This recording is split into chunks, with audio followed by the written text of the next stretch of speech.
And he was like, well, you know, it looks, go get checked out. I was like, you sure? Like, I'm still fighting it. I was like, look, now, are you sure this is something? Because I got COVID patients tonight. I'm not ever going to catch up if I go down to the ER. I don't have time for this. And so I sat down in the chair, and once I sat in the chair, I just started getting short of breath. Wow. And I was like, okay, he ain't got to be sure. So then my friend Melissa, like, got a wheelchair. I'm, like, sweating. They took me downstairs at our facility. I was not even there, like, 3 minutes. And it's a children's hospital. And so they're like, we're going to have to code 3 you.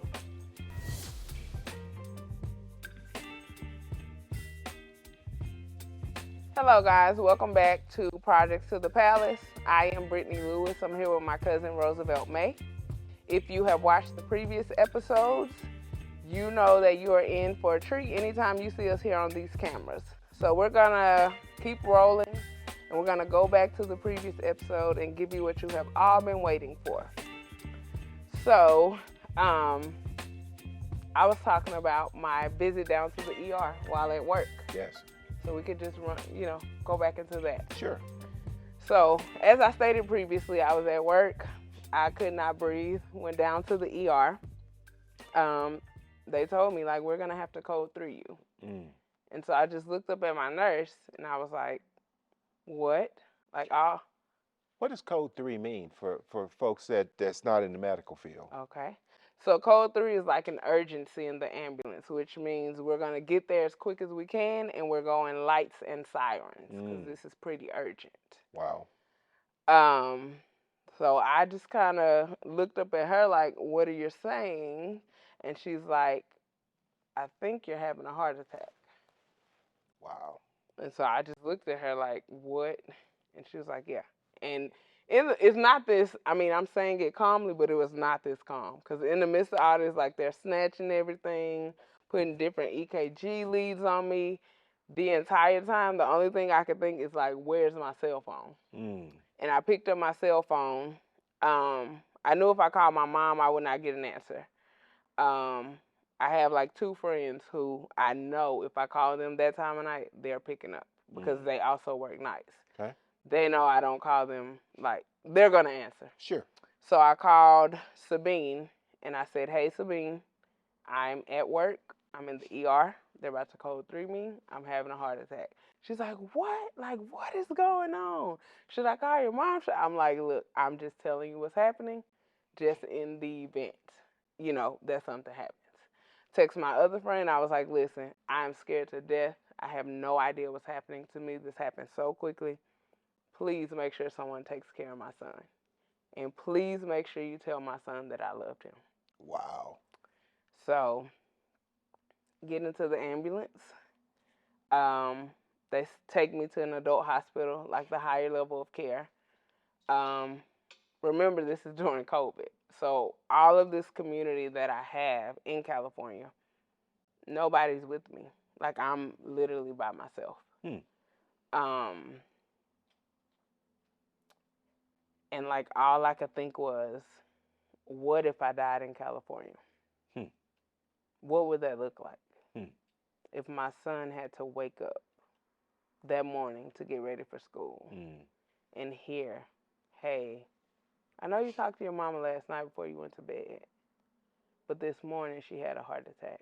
Wow. And she died. Wow. And so in that moment, although I wanted California to be my community, I feel like that was the ultimate sign from God that said, look, I told you this was not your home.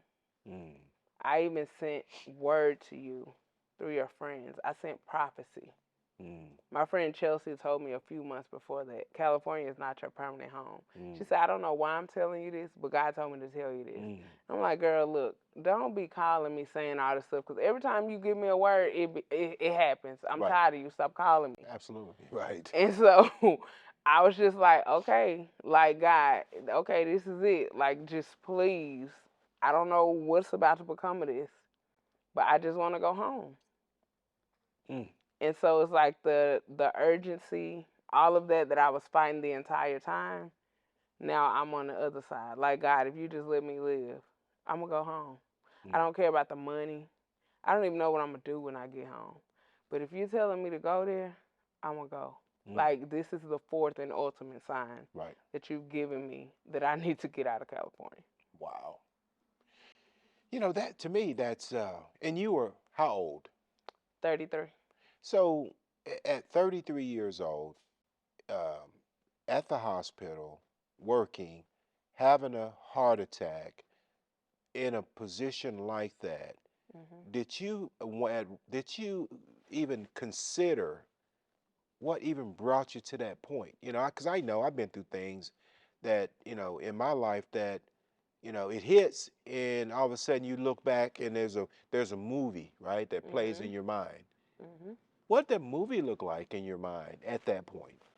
For me, the movie in my mind was You Never Stop Going. Mm, Like, you would encounter these stressful moments, but you never stop. mm, You picked up and you kept going. And that's because your entire life was, kind of based on struggle mm, and adversity mm-hmm, and obstacles and mm-hmm, getting over those obstacles. mm-hmm. Everybody glorifies when you get over an obstacle. Right, Nobody's going to glorify you if you say, wait a minute, I just went through this. I need to take a moment right. and I need to step back. Mm, Or wait a minute, my friend just died. I need 6 months off. Not right, even an employer. right. Or, wait a second, I can't do this. Y'all are utilizing me too much. Mm, So as I sat in that moment, I thought about I worked in New York mm-hmm. during COVID. I call it ground zero of COVID. Yes, I had COVID myself. yes.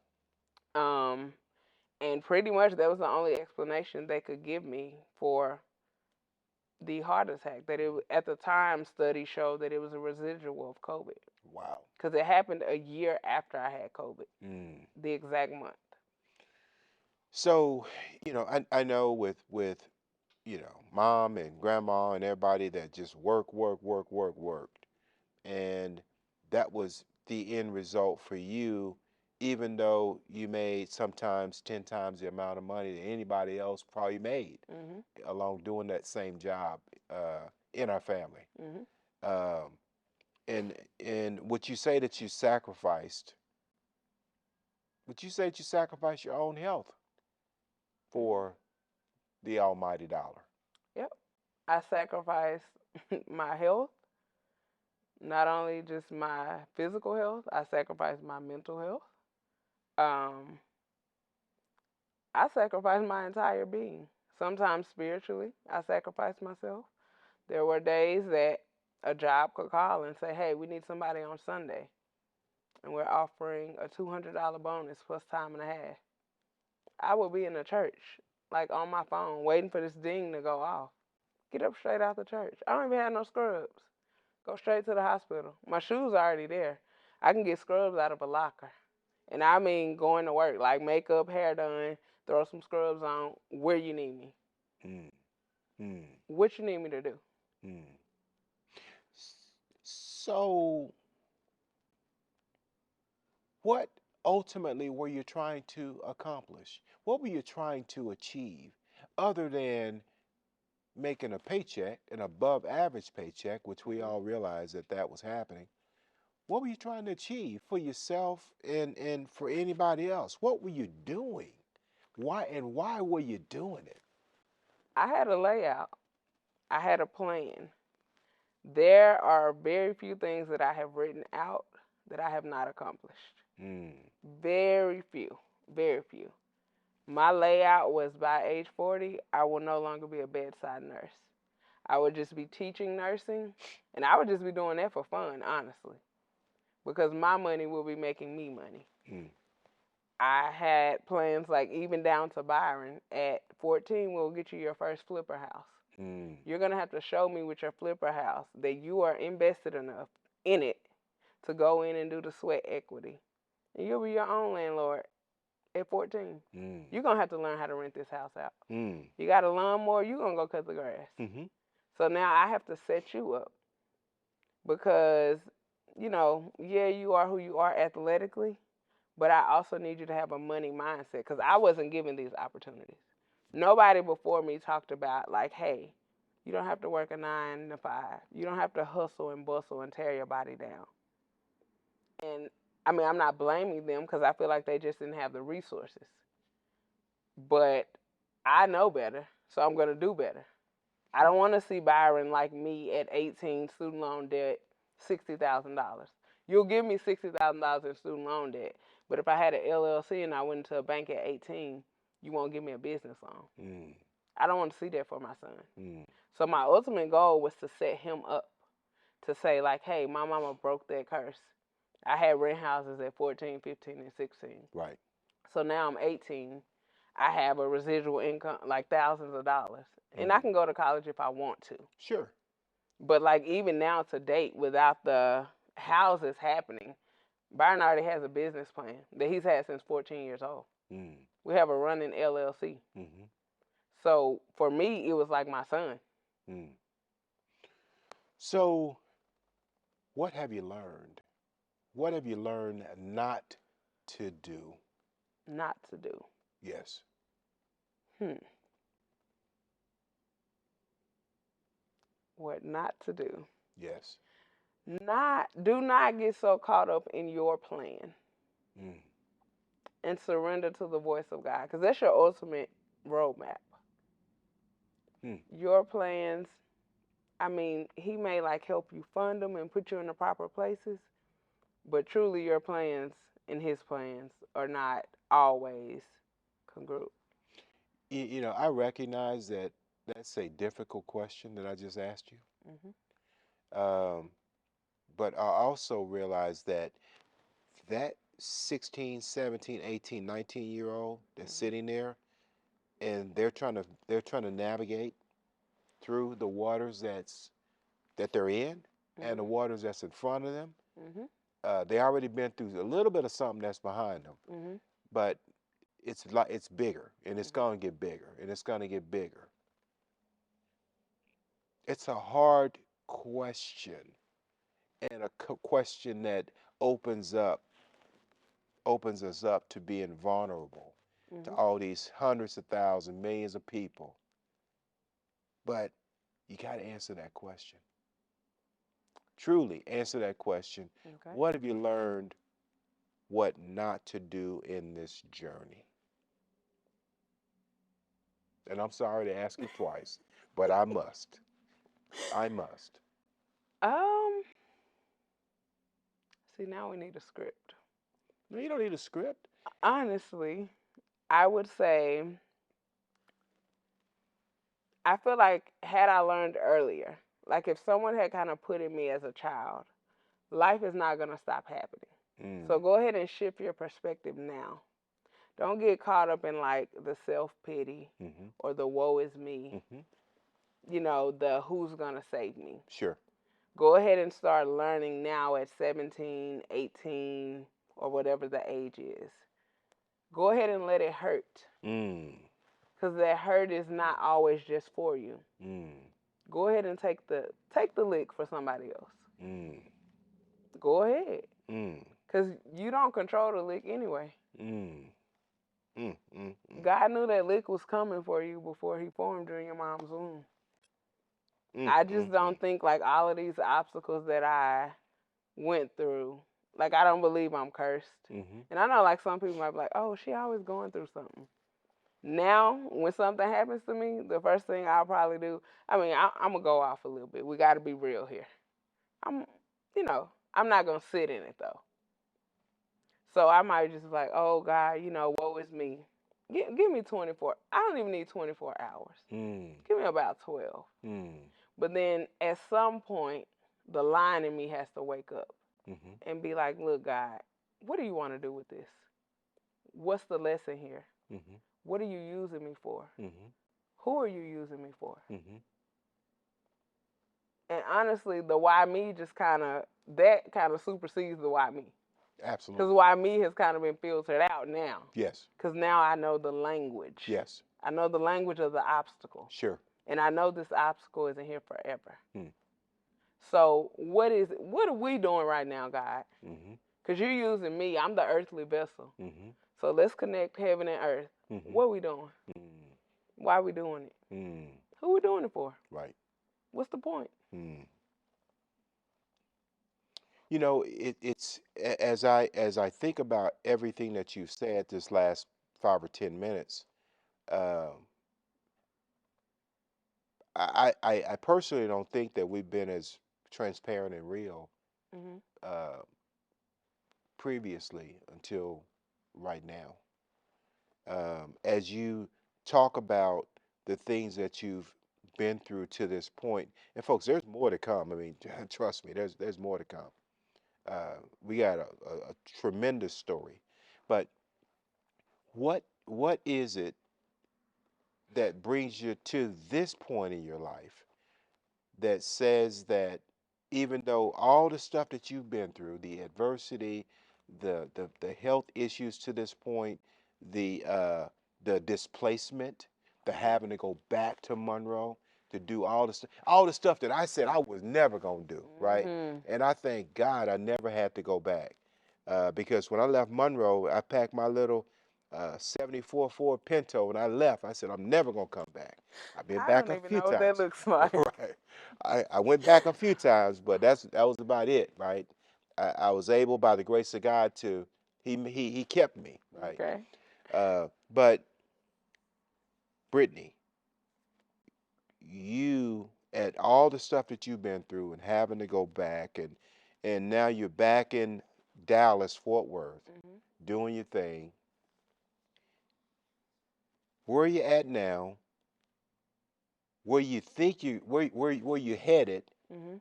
and what makes you happy at this point?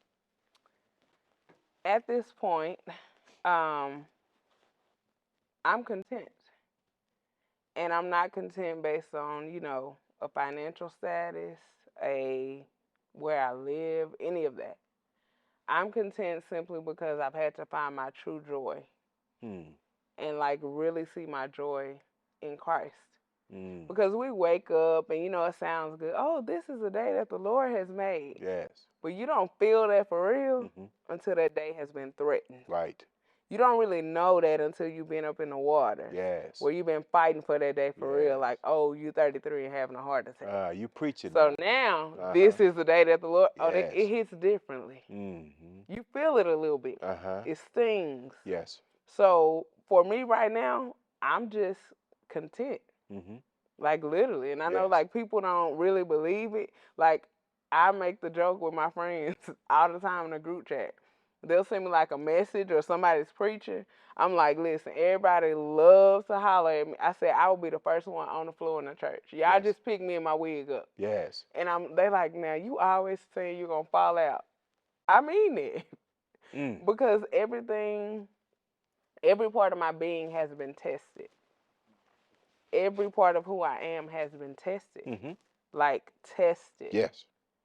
And I mean, I didn't overcome that. Right. It was the grace of God that I overcame that. Yes. I'm not more important than anyone else. Mm. It's nothing special about me. Mm. I just had to learn through trial and error because every problem I had, I tried to fix it on my own. Uh-huh. But at some point, you got to get smart. Like, Mm-hmm. hey, what I'm doing is not working. Right. Okay, I tried to fix it this way. I'm going to Mm-hmm. try to go that way. I'm going to try to rationale. Mm-hmm. This is what we need to do. But when you try all those different outlets and nothing works, you get tired. Absolutely. So it's like, all right, Brittany, you got to change how you approach this. Mm-hmm. And like my heart really breaks for people who are, in their 60s Mm-hmm. and, older than me. Right. And I encountered these people in California that were like, you are so much, you're like wiser beyond your years. Sure. Or just, just the attraction. Absolutely. I'm not running around work saying like, hey, my name is Brittany. I've been through this. Let me Right. show you. Let me Right. rap with you. Like, Right. I'm not doing that. Right. They're like drawn to me. Right. And they're like, I never thought of it like this. Mm. I was like, you got to change your perspective. Yes. Because it's not going to stop. Right. You have no remote to make it stop. Because if Mm. we did, I would have made it stop a long time ago. Right. Like back 10 years ago. Sure. I would have made it stop. Right. Right. It's just not going to stop. Hmm. You know the and I agree with you. As I look back over my life, even as a little kid, and some of the pains that I went through, Mm-hmm. just growing up, not having enough food or not having enough clothes, uh, just adversity, right? Mhm. Uh, what I learned from that was what God showed me was that it wasn't about the pains were not for me. Mhm. It wasn't for me, right? Like at our church, we do a thing every year called Coach for Kids. And when our pastor talked about that 7 or 8 years ago for the first time, he talked about over 300,000 children in Dallas Fort Worth won't have a coat, right? A warm coat, the first cold snap of winter. Because I was one of those children, something jumped in me, right? Mhm. And allowed me to be part of this initiative that I really, really went out and, I wanted to get involved and bring on corporate sponsorships and all these people because people knew me or they thought they knew me, Mhm. right? Uh, they wanted to get on board with the story or the challenges or the adversity and the mission that I saw, right? Mhm. And so anyway, that thing's been a success in for me personally, and watching you and understanding you, and even from the heart attack and all the other stuff that you've gone through, um, how do you think that will is impacting your life with others, Mhm. and how you foresee it impacting your life moving forward with people that may be going through a similar situation? I feel like everything that we've talked about, even from episode 1. Mm, Um, I'm a person of vision. I'll take the first topic for instance. Let's sure. go with teen moms, Right. right? Right. I can eat, sleep, and breathe that. It's effortless to me. Sure. So if someone was like, what's my vision for that? Yeah, there's a lot of resources out here for teen moms. Hmm. But if I go to the local Dallas, I don't know the name of it, Sure. where a teen mom would go to find refuge, Right. right? You have people serving and they're offering these resources, right? Mm, All right, that's cool. But have you lived that? mm, So I want to be the person that lived that so we can connect. yes. So when I see that young girl, I can say, hey, I'm you Right. and you're me. Yes. How can I serve you? Hmm. All of the things that you're feeling, Hmm. I've been there, done that. Absolutely. You might see me now, but listen, I know what you're going through. Mm, So my ultimate plan is to just touch whoever I can touch in any way, whether it's 1 or 1,000, with all of the things that I've gone through. That's my plan, like to be vulnerable, to show who I am, so that someone else has the courage to be who they are. man. Um, I feel 100% what you're saying. I want to jump real quick to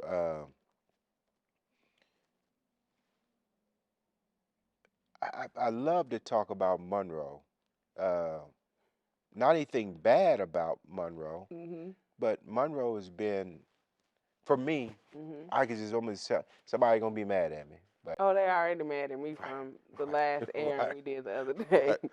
I mean, it's just a place. Monroe is a good place, uh, but it's very very difficult environment. It's a difficult environment. Um, economy is not good.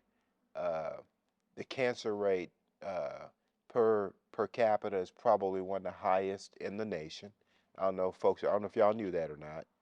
Um, it's one of the most polluted states in the nation, which triggers the cancer numbers.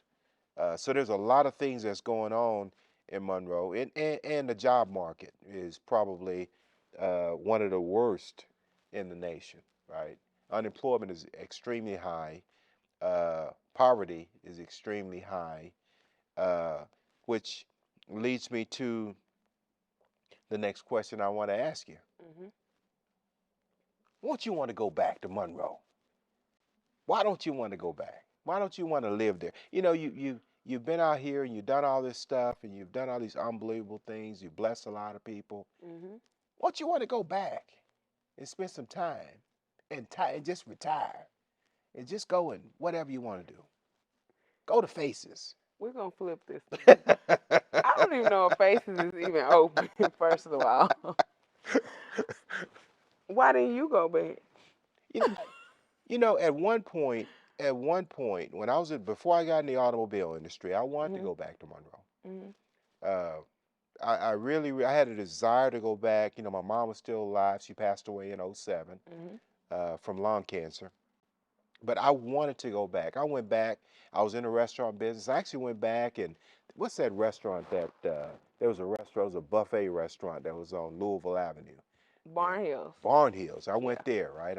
I interviewed there. Mhm. And the guy told me, well, you know, we'll give you a job, but you got to come here and work a whole shift for free. And we see how you respond. I said, really? Free? Oh What free no, look like? What free pay? Right. I don't know what that Right. is. So, but I did. At that point in my life, I really wanted to go back to Monroe. Mhm. But you know, I thank God though, because he had another plan for my life. Mhm. And Barn Hills didn't hire me. I couldn't get a I couldn't get a job in any restaurants. Mhm. So, but again, I had my heart was there, Mhm. but God said no. Mhm. I got something else for you to do. So you come on back out to Dallas. You Yeah. know you do this Dallas thing for a while. Mhm. But you know Monroe to me is a place that I will always love. Mhm. But it's also a place for me that's super draining. Mhm. Right? It's super draining. When I go back, I see so much um, potential. I see so much potential in people, and I think people get caught up in in this is all I can do. This is the best I can be. And you know, I learned something out in the world is that the sky's the absolute limit. And you know, I don't have to work 24 hours a day, but I have been blessed to a point where uh, I've been able to mentor and do things that I probably couldn't do unless I was out here in an environment that I'm in. Mhm. So Monroe, I like to go. As a matter of fact, I'll go in a couple weeks. You want to go? But I'll ride with you, but I'm but coming bring back. me back. Right. So, So for me, I'll be honest. I think we just released episode 3, mm, and I kind of spoke of Monroe there, and that didn't rub a lot of people the right way. mm, But of course, I don't care. right. Um, Now with like my age group, I see a lot of people that I admire trying to build Monroe up. Uh huh. But the Monroe that I literally grew up in, for me, it was just as soon as you tell me, like God is like, go back to Monroe, my mind immediately shift back to poverty. Mm, And that's why I was like, God, why are you taking me back? mm, Did I fail? mm, What did I do wrong? I don't want to be here. Like, where am I going to work? Like, to the point where my Louisiana nursing license expired. I don't even have a nursing license there anymore. That's how much I had already, like, pre planned. I'm not going back. mm. And I meant that. But God will make you eat your words. Absolutely. And so I just was like, why are you sending me here? Right. What did I do? Right. What is wrong? Mm, Because as soon as I think, like, I got to go back to Monroe, right? Poverty. mm, And no, it doesn't mean, like, people may say, oh, well, you're a nurse. That doesn't mean that for you. I'm not even saying, like, true poverty. I'm saying, like, mental shaping poverty. mm-hmm, mm-hmm. Like, when I go back there, am I strong enough to beat the things that I see on a daily? Mm. I can run around all day long saying, I'm the head and not the tail. I'm Yes. above and not beneath. Yes. I am not my circumstance. I could do this all day long. Mm, But look now, God, 24 hours a day. mm, I don't know if I got it in me. mm, I mean, I know I got some stuff in me, mm-hmm. but I don't know if I have that in me. Right. Like, this is a place I said I was leaving, Mm-hmm. and I'll go back and Mm-hmm. I'll get some people Mm-hmm. and I'll try to inspire them and bring Yes. them with me. Yes. This is not the place of, oh, I'm going back and Right. I'm going back to stay. Right. So Right. I can't pretend that, oh, I was happy about going there. Right. It was like some mental jogging for me. Mm-hmm. Like, actually, when I went back there, it took me back to my mental breakdown Mm-hmm. era. Wow. Like, I was depressed all over again. Right. And my god sister's like in a group. I was laughing the other day because I keep all my text messages. Like, Right. that takes up Mm-hmm. all the space on Mm-hmm. my phone.